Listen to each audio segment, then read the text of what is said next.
Well, authorities reported just under 33,000 new cases of infection on Friday, so it's the second day in a row that China's hit a new record for daily cases of infection. But the difference compared to when it hit its previous peak in April is now the spread of the virus is much broader. There are flare-ups in lots of different places, including in Guangzhou and Chongqing and Beijing and Shanghai.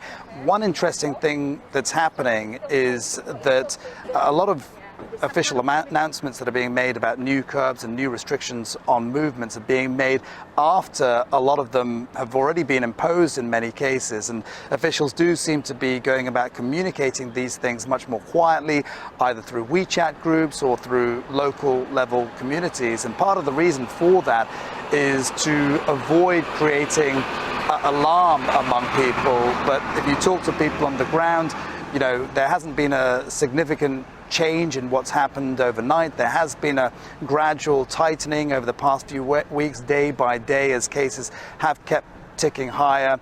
But we are hearing reports in places like Beijing of a little bit of panic buying, with some delivery apps maxing out of capacity. And if you look at images of the capital in particular, where there is a real concern about the situation, you know, the streets and public spaces do look eerily quiet right now. But the biggest impact it's having on people generally is that many people are living in fear that they may be next, that they may be the next ones to get locked down.